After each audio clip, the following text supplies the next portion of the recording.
my soul. I live for you alone everywhere. De pouvoir être de la grande famille de Jésus.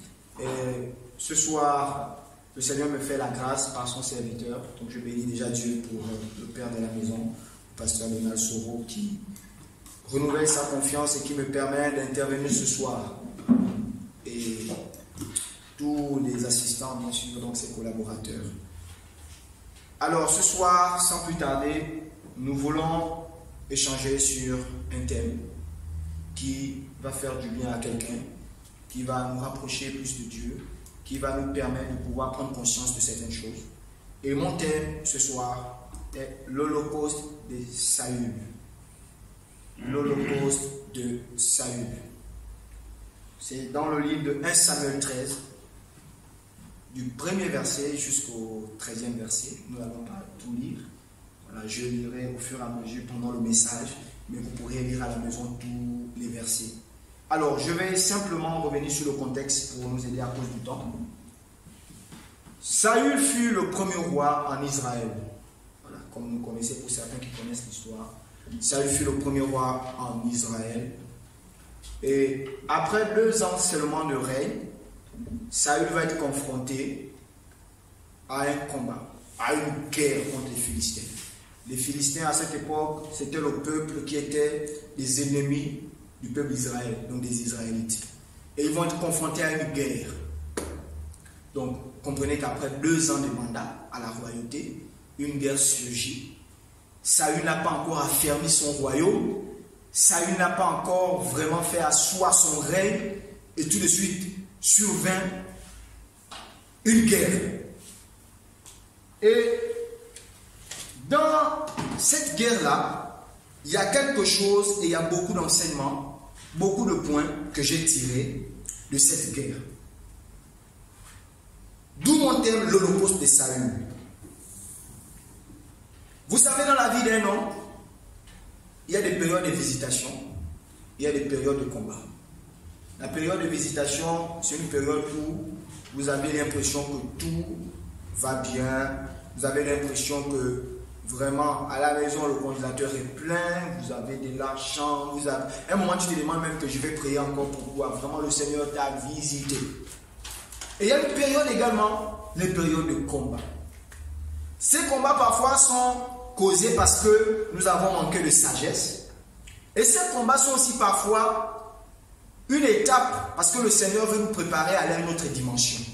Et si nous ne comprenons pas le but de ces combats, souvent nous passons à côté. Parce qu'il y a des combats qui sont liés à notre destinée. Parce que dans l'histoire, si David n'avait pas affronté Goliath, je ne sais pas ce que l'histoire devait retenir. Du moins, c'est la préparation de David.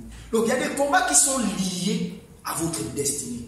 C'est que quand ça arrive, il faut supplier Dieu, il faut aller auprès de Dieu pour comprendre. Parce que si tu ne comprends pas, tu vas tomber dans ce qu'on va voir aujourd'hui. L'Holocauste de Saül, c'est quoi? Je n'ai pas envie de faire, je n'ai pas envie de vous mettre dans beaucoup de questions, parce que la parole de Dieu doit être simple pour nous permettre de mieux comprendre l'objectif. L'Holocauste de Saül n'est rien d'autre que la peur qui l'a mené à la désobéissance. Voilà l'Holocauste de Saül. Et nous allons voir au fur et à mesure que nous allons avancer. Comme je disais, il y a des combats qui sont liés à notre destinée. Mais il y a aussi des combats qui sont inutiles. Donc ce soir, je vais encourager quelqu'un à vraiment souvent se rapprocher de Dieu pour comprendre qu'il y a des combats qui sont inutiles. Il y a des combats qui nous arrivent souvent, ou des combats qui sont là, qui nous font perdre du temps.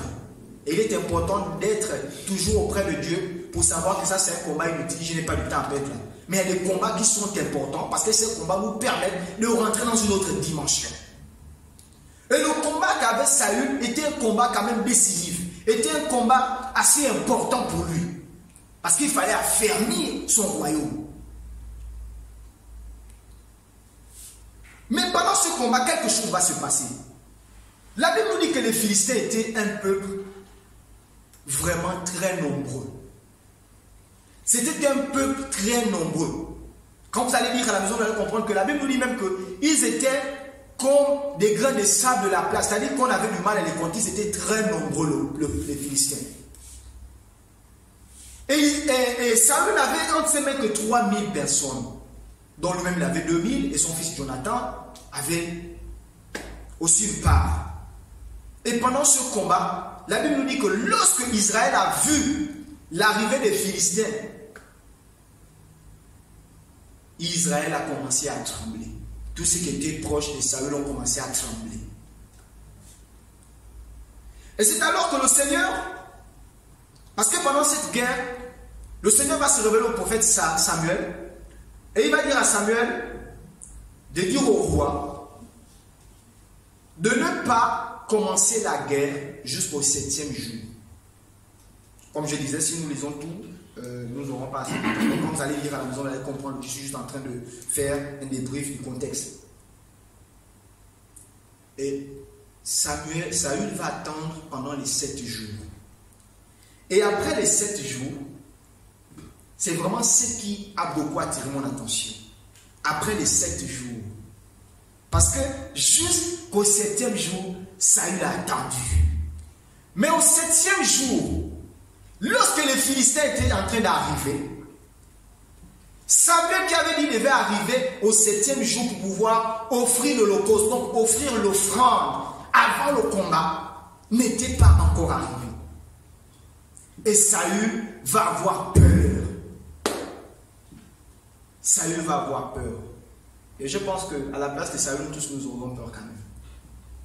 Parce que c'est le prophète lui-même qui te dit, ainsi le Seigneur a dit que dans le 7e jour, je serai là.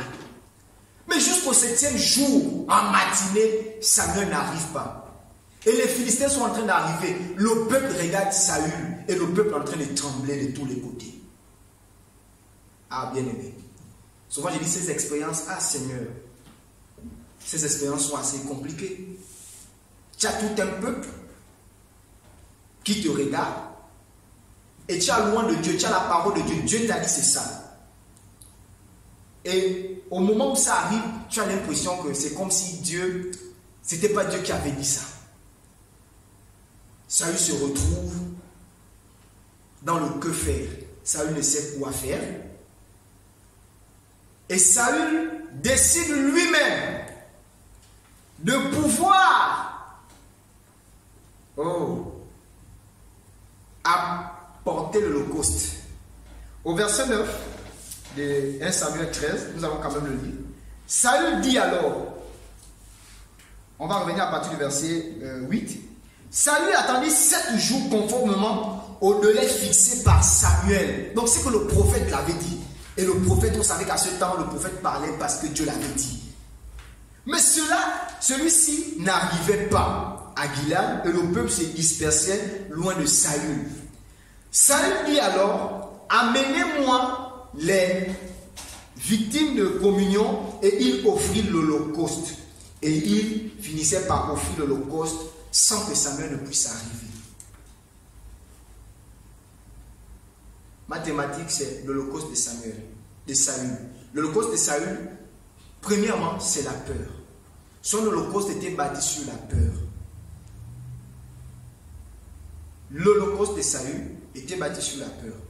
Parce que le peuple allait de gauche à droite, s'éloignait de lui. Il voyait sa royauté fondre. Il voyait sa royauté carrément détruite après 2 ans de règne. Mais le Seigneur a dit une parole. Mais jusqu'à ce que le moment que le Seigneur a dit que cette parole devait s'accomplir, rien ne se passait. Saül fut, vraiment il est rentré dans la peur. Et la peur de Saül a amené beaucoup de conséquences. Bien, mais vous savez, il y a des situations que vous passez qui arrivent parce que vous avez eu peur. Il y a des choses dont souvent quand Dieu vous a dit quelque chose, et si vous n'êtes pas conscient de ça, lorsque la tempête va arriver, si et seulement vous n'êtes pas accroché à cette parole, vous allez rentrer dans la peur. Et si vous rentrez dans la peur est comme la foi pour Satan. C'est-à-dire, la peur est comme la foi pour Satan. Dès que tu as peur, le diable commence à travailler avec toi. Parce que la peur t'amène à faire des choses. Jusqu'à cet instant, Saül n'avait pas désobéi à Dieu. Jusqu'à cet instant, Saül était resté fidèle à Dieu. Mais il suffit que la peur s'est saisie de Saül pour que Saül puisse offrir l'holocauste. Mais cette offrande n'était pas une bonne offrande. Et il y a des gens qui viennent vers Dieu avec des choses, avec des présents, avec des offrandes, en pensant que c'est une bonne motivation. La motivation, c'est parce qu'ils ont peur. C'est comme il y a des chrétiens qui se mettent à prier parce qu'on a dit que, oh non, celui-là, c'est un sorcier. Ils se mettent à prier. Vous savez, si vous priez à cause de la peur, si la motivation est votre source pour pouvoir prier, c'est que vous faites sans vain. La foi doit être une motivation. Vous devez prier par la foi. Et beaucoup de chrétiens sont animés de la peur. Et la peur nous amène à faire des choses qui sont à l'encontre de Dieu. Dans chacune de nos vies, il y a des situations souvent assez terribles qui nous font trembler. Mais pendant qu'on a ces situations, qu'est-ce qu'on fait?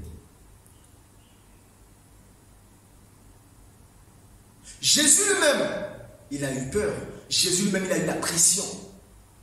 Mais quelle a été l'attitude de Jésus? Jésus s'est retiré avec cette pression et il a prié. Souvent, nous avons des situations que nous avons du mal à gérer. Parce que cette situation de Saül, il ne pouvait plus. C'est-à-dire qu'il y a des situations, parfois, ce n'est plus à notre niveau. À des moments, on ne peut plus les gérer, on ne sait quoi faire. Mais nous, en tant que chrétiens, nous devons nous dire, Seigneur, que la peur ne soit pas mon partage. Parce que si la peur commence à t'animer, bien aimé, tu vas rentrer dans l'holocauste de Saül, tu vas aller offrir, tu vas commencer à faire. Voilà pourquoi les chrétiens, tellement la peur a commencé à envahir, ils sont allés chez les féticheurs. Parce qu'ils ont eu peur. Ils ont commencé à tolérer certaines choses des feux étrangers parce qu'ils ont eu peur.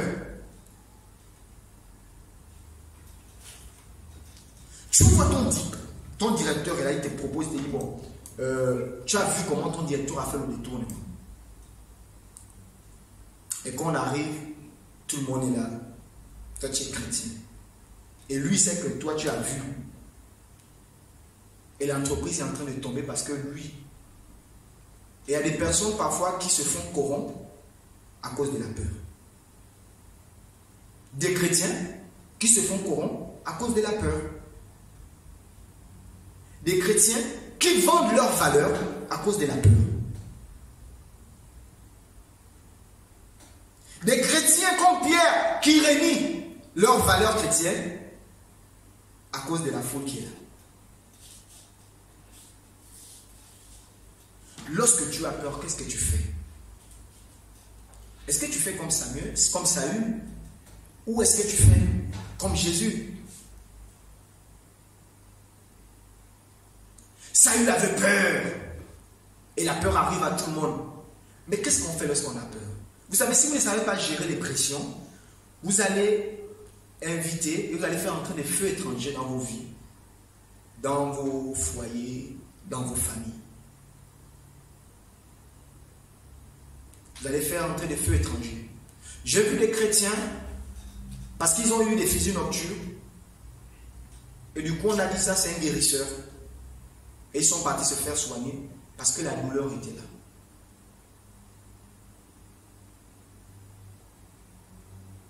Quand il y a la peur, qu'est-ce que tu fais? Parce que Saül, c'est la peur qui l'a amené à ça. La peur l'a amené à quoi? La peur l'a amené à la désobéissance. Saül était roi, il n'était pas sacrificateur. La peur t'amène à pouvoir faire des choses que tu n'es pas censé faire. Comme il avait peur, Saül s'est dit non, en offrant un sacrifice à Dieu, je pourrais faire la guerre. Non. Il y a des gens qui changent les choses que Dieu les a dit parce que la peur est là. Tu changes maintenant la prophétie. Non, en fait, normalement, c'était comme ça maintenant. Tu changes parce que tu veux mettre ça tout en place. Tu sens que là, c'est compliqué. Est-ce que tu restes fidèle à ce que Dieu t'a dit? Et beaucoup de chrétiens perdent des valeurs parce qu'ils sont animés de la peur dans certaines situations.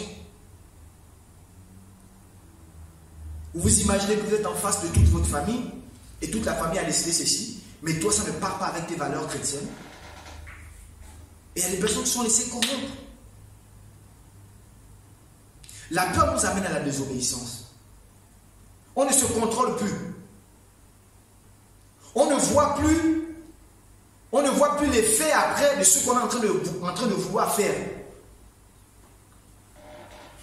Saül s'est certainement dit que si je fais le sacrifice, oh, là pour on dit l'obéissance vaut mieux que le sacrifice. Saül a décidé d'offrir, il s'est dit que comme j'offre le sacrifice à Dieu, là, la guerre, je pourrais obtenir la victoire. Mais le problème, ce n'était pas le sacrifice. Le problème dans cette situation, c'était obéir et faire confiance à Dieu. Parce qu'à la fin, le prophète Samuel est arrivé. Vous savez, il y a des erreurs que la peur amène souvent à faire qui sont des choses qui sont décisives. Vous vous rendez compte que, à cause de cet acte-là, Saül a perdu la royauté. Dieu l'a rejeté. Vous savez, il y a des choses dont Dieu ne s'amuse pas avec, qui sont sacrées pour Dieu. Il était le roi. Mais à cause de la peur, Saül s'est dit non, je me crois permis de pouvoir être sacrificateur et offrir à Dieu un sacrifice. Ce qui compte pour Dieu, on comprend que ce qui compte pour Dieu là, ce n'est pas le sacrifice. Est-ce que Saül avait obéi? Parce qu'il a fait le sacrifice. Et c'est un sacrifice que Dieu n'a pas agréé. Donc, bien évidemment, il est important dans les situations que nous traversons, dans tout ce qu'on endure, de pouvoir, est-ce que la parole de Dieu, est-ce que Dieu m'a demandé de faire ça? Parce que nous sommes animés parfois, la peur nous anime tellement qu'on ne se contrôle plus. Et à cause de cet acte, Saül a été rejeté. Vous savez, les hommes de foi savent être patients.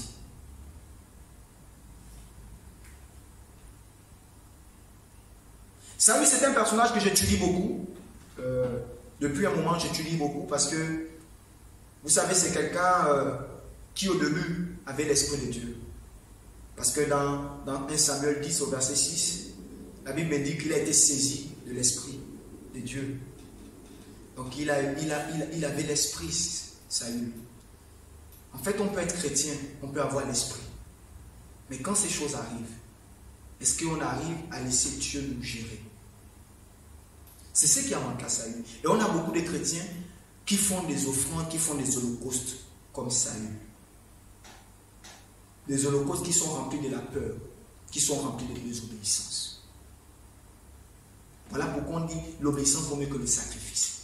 Il y a beaucoup de sacrifices qui sont remplis de peur et de désobéissance.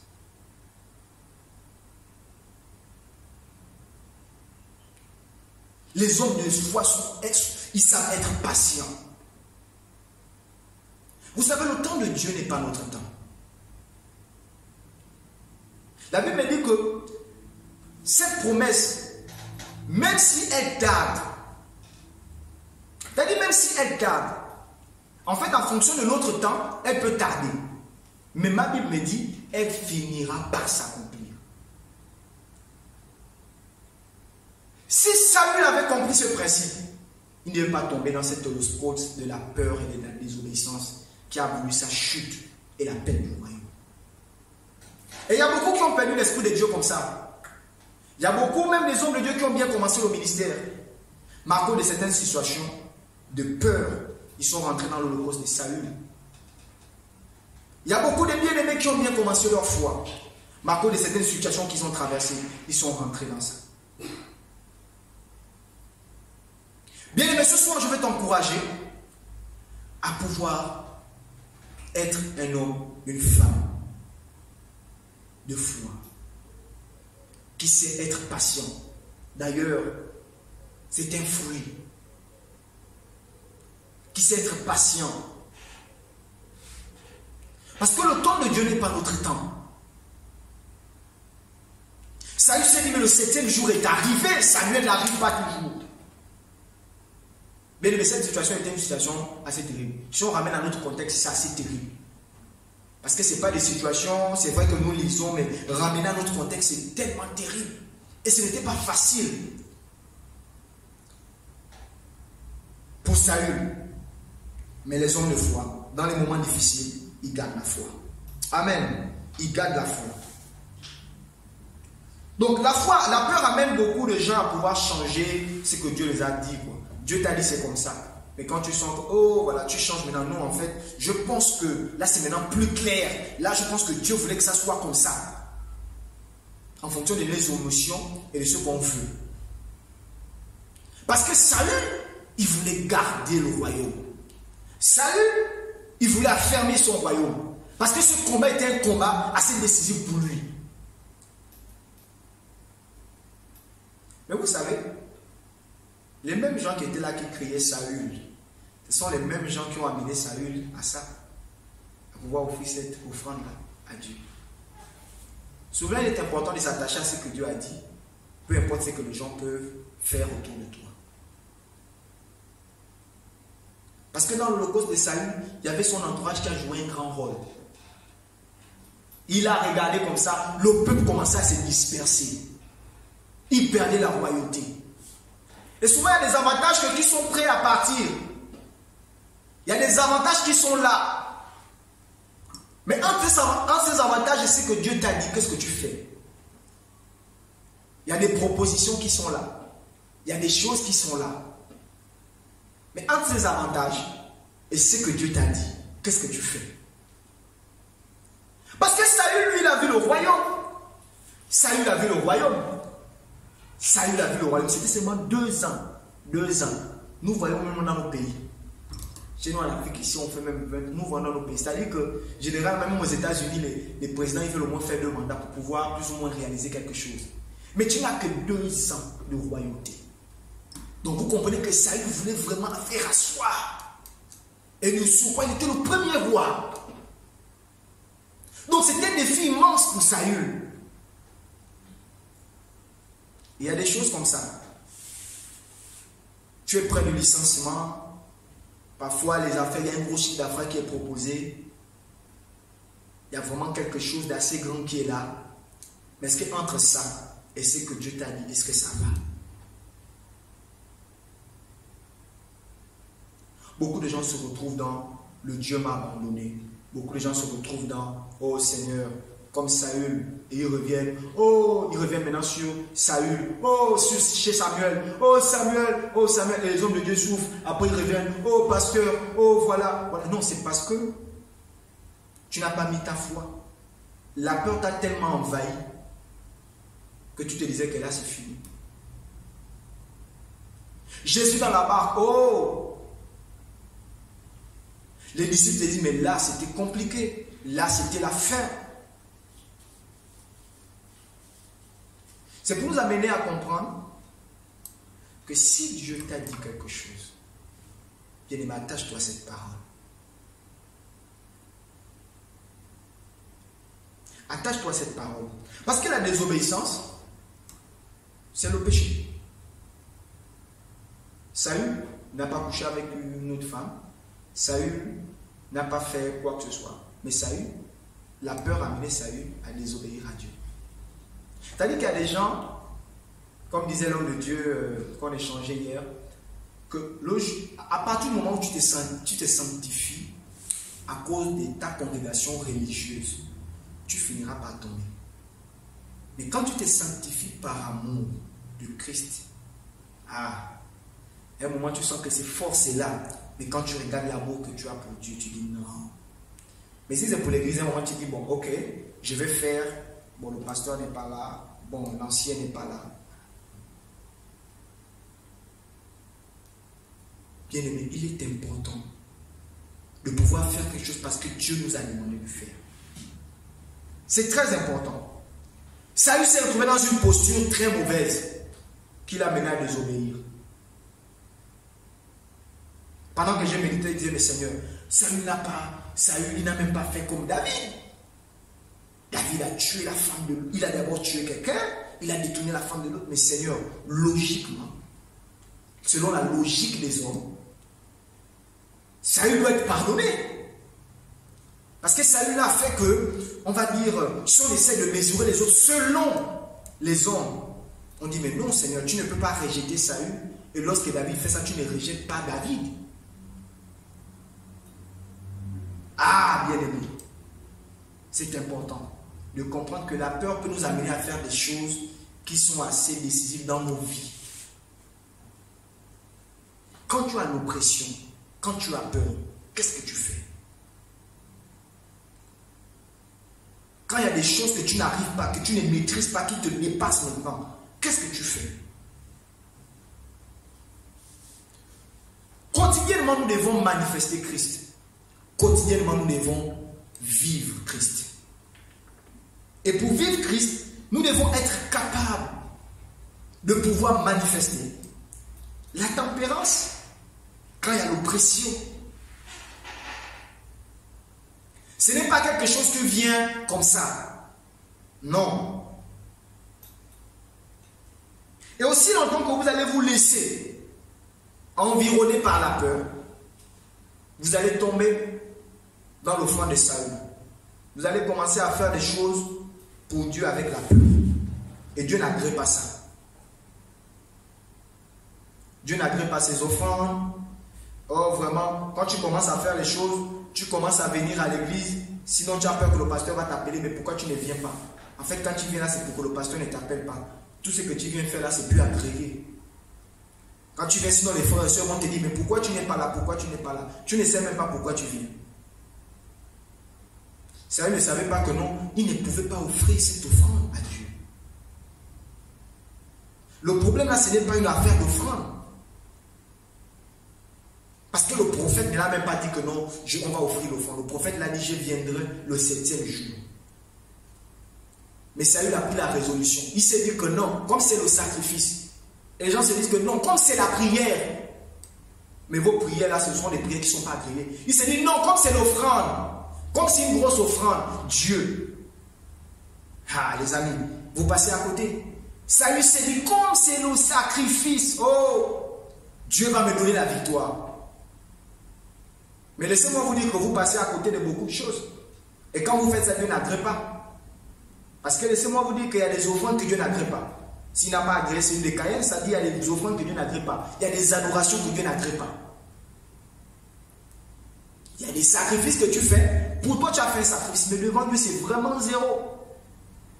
Voilà pourquoi dans la nouvelle alliance, comme nous disait l'homme de Dieu hier, Dieu nous amène à faire les choses par conviction et par amour.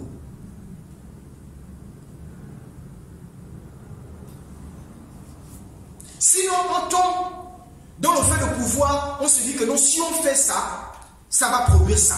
C'est ce que Saül a pensé. Saül s'est dit non, si j'offre, j'ai la victoire. Parce que Dieu, oui Seigneur, vraiment qu'on va offrir le sacrifice au Seigneur, tu vas voir ce sacrifice. Et les gens ont parfois une mauvaise vie, et les gens n'ont pas parfois une bonne attitude de cœur, et ils viennent donner des grosses offrandes pour être guéris, et ils pensent que non, ils seront la guérison. Voilà pourquoi vous retombez, vous êtes... Il y a des gens qui sont maintenant frustrés de l'église, ce sont des frustrés de l'église à cause de ça.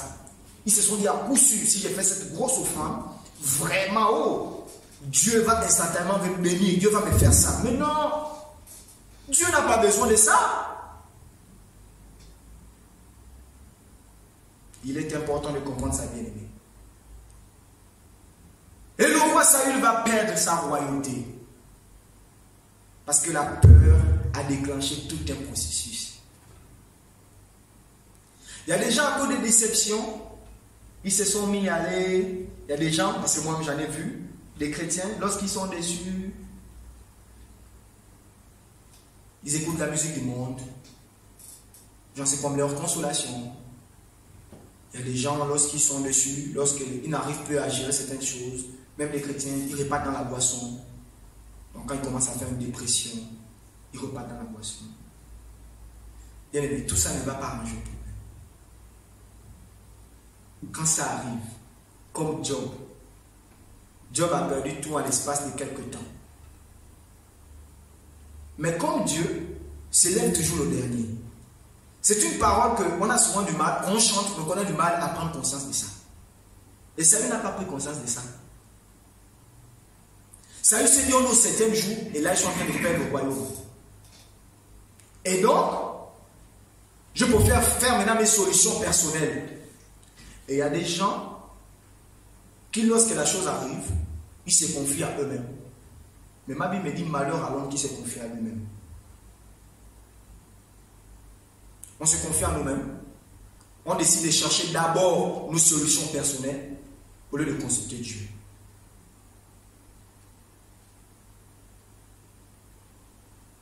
C'est un message que moi, personnellement, le Seigneur m'a tellement recadré sur des situations qui oppressent. Parce que autant que nous sommes, comme je l'ai dit depuis le départ, dans la vie des hommes, nous avons des saisons de visitation. Comme je disais, pour vraiment, vous avez l'impression que tout est beau pour vous. Et l'argent, vous en avez, la nourriture, vous avez des voix, vous avez l'impression que je vais encore m'impliquer là pour faire quoi? Et beaucoup se sont trompés à cause de ça. Et tout à coup est survenue cette période de combat. Dans le combat, il y a des combats inutiles. Vraiment des combats inutiles qui vous font perdre du temps, que je vois les chrétiens passer du temps là à un moment inutile. Mais il y a des combats qui sont liés à votre destinée. Des combats où quand vous les remportez, Dieu vous amène à un autre niveau. Il fallait que David remporte le combat contre Goliath. Il le fallait. C'était lié à sa destinée. Et Dieu prépare toujours les gens.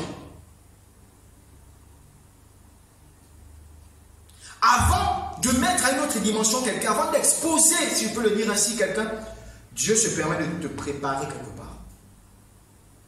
Et c'est ainsi que Dieu a préparé David. David, pour lui, défend simplement le troupeau de son père. Il défend et puis c'est tout. Les ours arrivent, les lions arrivent, il défend. Mais David n'avait pas conscience de ce combat qu'il attendait pour l'accès à la royauté. Il y a des combats qui sont liés à ta destinée. Il y a des épreuves qui sont liées à ta destinée. Mais si tu prends simplement la peur pourra te faire rater ce que Dieu a prévu pour toi après ce combat. Dieu,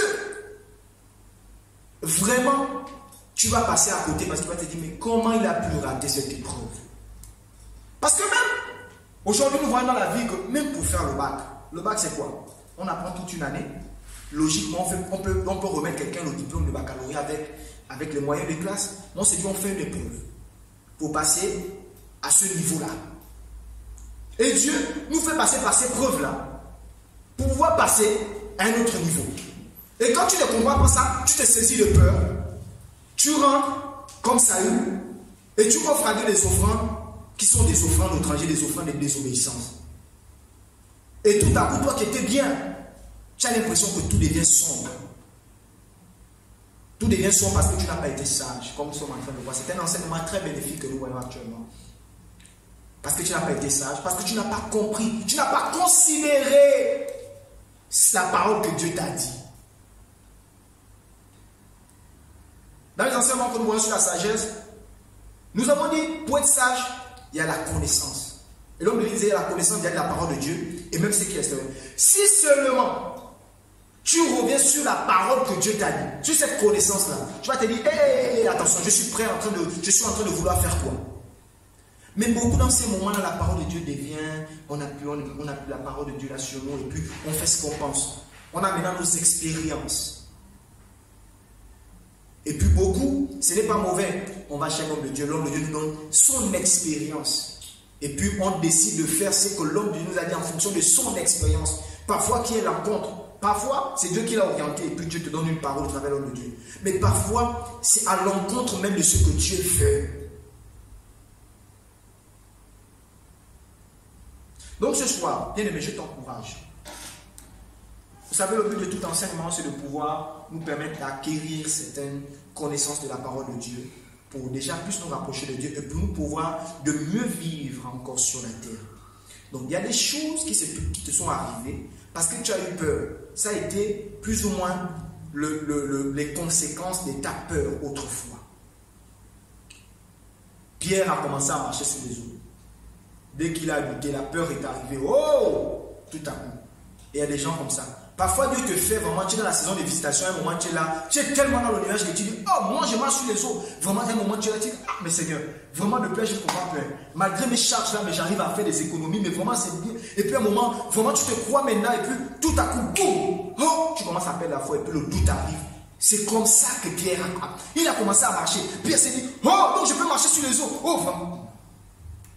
Même dans les moments de victoire, il vous dire que non. Dieu ne peut pas plus grand. Alléluia. Il est très important. Donc que le Seigneur vraiment nous bénisse au travers de ces paroles et nous amener vraiment à comprendre que dans la peur, restons obéissants à la parole de Dieu. Dans la peur, restons attachés à ce que Dieu nous a dit. Vous savez, ça, même Sarah avec Abraham, hein, ils ont dû désobéir.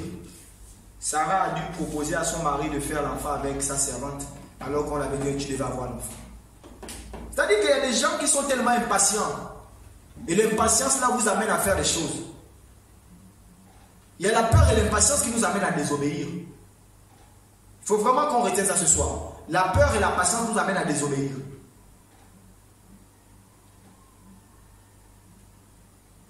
Abraham, ils auraient pu éviter Ismaël. Mais tellement Sarah, elle ne croyait pas, elle ne pouvait pas, parce que dans sa logique, ce n'est pas possible. Mais laissez-moi vous dire que notre logique n'est pas la logique de Dieu. Aussi longtemps qu'on va se baser sur notre logique, sur notre temps, nous allons nous frotter et nous allons nous cogner. Donc ce soir, je voudrais t'encourager à ne pas perdre l'espérance en Dieu, à garder l'espoir, à se dire Dieu m'a dit, malgré les propositions, je ne me laisserai pas corrompre. Malgré quoi, je ne me laisserai pas vaincre. Malgré ces propositions-là, je garde la foi et je garde ce que Dieu m'a dit. Malgré quoi, je préfère ne pas avoir ce boulot si tu me demandes de pouvoir sortir avec toi. Je préfère perdre ce boulot même si puisque tu me demandes de voler. Je préfère, oui, parce que tu gardes ce que Dieu t'a dit. Vraiment que ces paroles rentrent dans nos cœurs et que ces paroles nous amènent à vraiment demeurer en Dieu. Que ces paroles nous amènent à vraiment demeurer en lui. Au-delà de tous les besoins, au-delà de la peur, au-delà des situations, mais gardons la foi. Gardons la foi. Ne perdons pas. Soyons des hommes de foi et disons-nous que Seigneur, si tu m'as dit, alors je reste fidèle à ce que tu m'as dit. Que peu importe le vent, peu importe ce qui peut arriver, dis Seigneur, je reste fidèle à ce que tu m'as dit. Je reste fidèle à ce que tu m'as dit. Je crois en ce que tu m'as dit. Même quand ça va mal, mon Rédempteur s'élève toujours le dernier.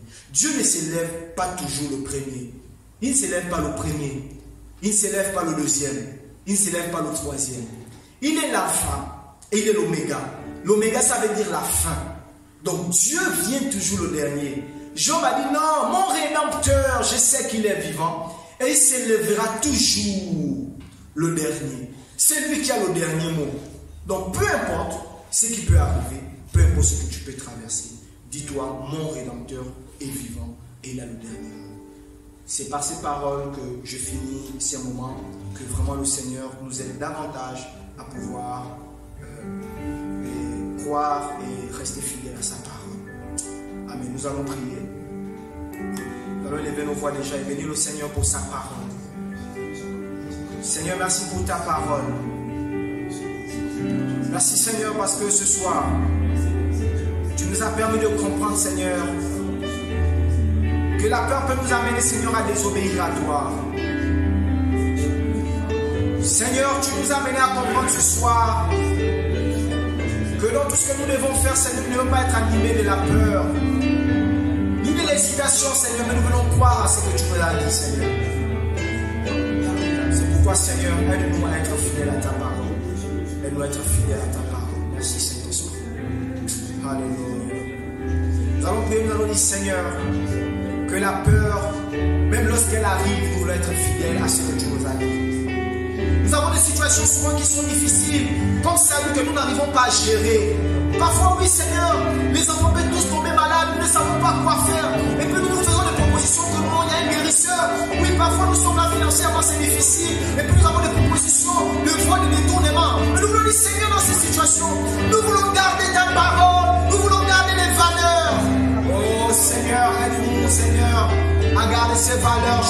Seigneur, ces gardeurs, ces valeurs, oh Dieu, qui sont de toi.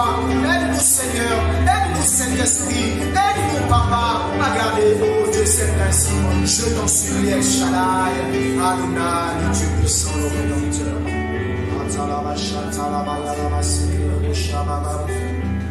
Toi l'honneur, la puissance. Et enfin, nous allons prier. Fais-le dire, Seigneur, donne-nous la force de pouvoir surmonter toutes les épreuves qui sont faites pour pouvoir nous amener à un autre niveau. Comme la voix pour ce soir, que chaque épreuve qui arrive, c'est pour nous mettre à un autre niveau. Chaque épreuve que le Seigneur permet, c'est pour pouvoir nous amener à un autre niveau. Nous avons compris qu'il y a des combats qui sont liés à notre destinée. Nous voulons dire que Seigneur, lorsque ces combats arrivent, permets-nous de comprendre qu'ils sont liés à notre destinée et donne-nous les forces de pouvoir les vaincre. Seigneur, donne-nous la force, Seigneur. Donne-nous la sagesse de comprendre que ces combats sont des combats de destinée, Seigneur. Sont des combats de destinée, Seigneur.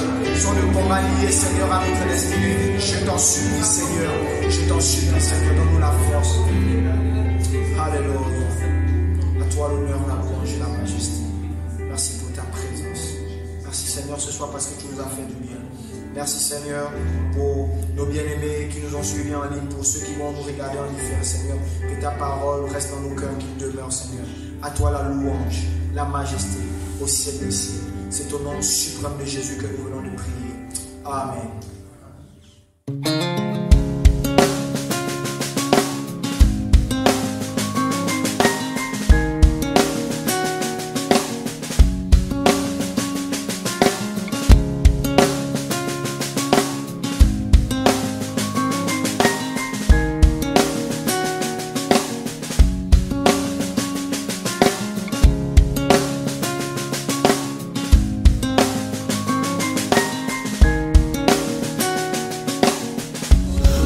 I give you my heart, I give you my soul.